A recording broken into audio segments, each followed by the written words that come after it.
दूसरे 85 horse power tractor ने happy seeder नहीं खिंच सकते। ये भी इस ट्रैक्टर की खूबी है। हैप्पी सीडर के लिए बेहतरीन बेमिसाल ट्रैक्टर है। लेज़र लैंड लेवलर लिए बहुत अच्छा काम करता है। लेज़र खुद का सिस्टम ही लेज़र है, फिर अगर ये मगर तुम लेज़र ला दो तो लेज़र के लिए बेमिसाल है। एक आखिरी गल करके मैं ये अपनी गुफ्तगू ख़त्म कराँगा।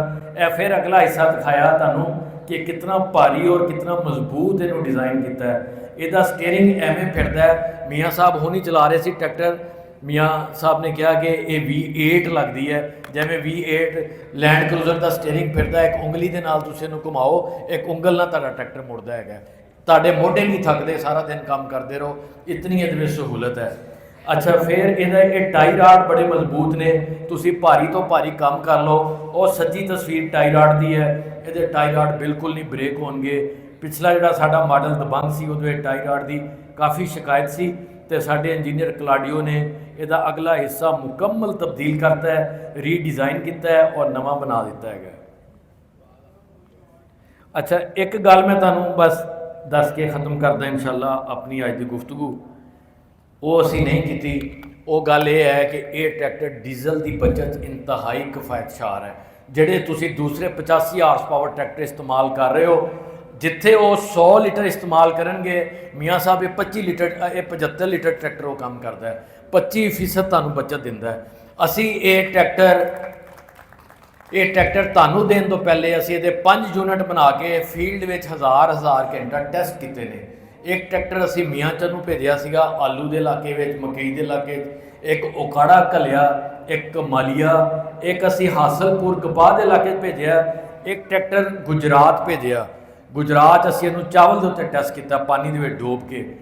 इस ट्रैक्टर नूं इस्तेमाल करने वाले जिमीदारां ने सानूं दस्सिया कि जदों असी इहनूं लेज़र नाल इस्तेमाल करते हैं तो 1 घंटे में लेज़र अगर 1 एकड़ करता है तो दोनों पासे का टोरा आन और जान वाला पूरा एकड़ ये 4.25 तो 4.5 लीटर डीजल के विच लैवल कर दिंदा है।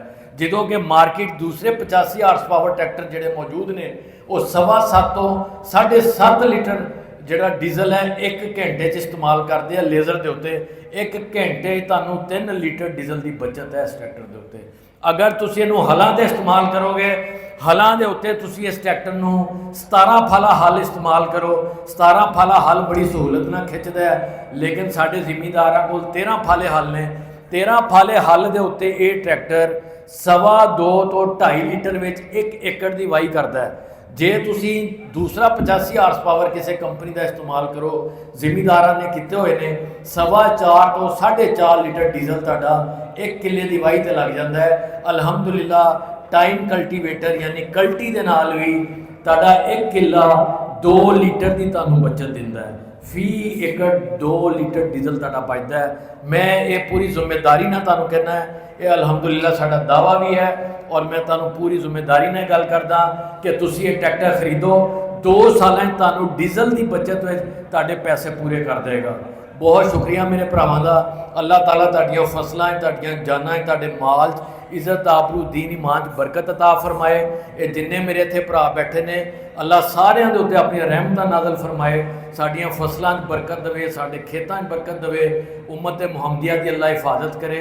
उम्मत मुहम्मदिया सल्लल्लाहु अलैहि वसल्लम दे अल्लाह रहम फरमाए। साडे फलस्तीन के मुसलमान भैन भरावां दे उत्ते अल्लाह अपनी खुसूसी रहमत नाज़िल करे तो उन्हां दी हिफाजत करे। उन्हां नूं अपनी दुआवां याद रखिया करो। बहुत शुक्रिया। अस्सलामु अलैकुम व रहमतुल्लाह।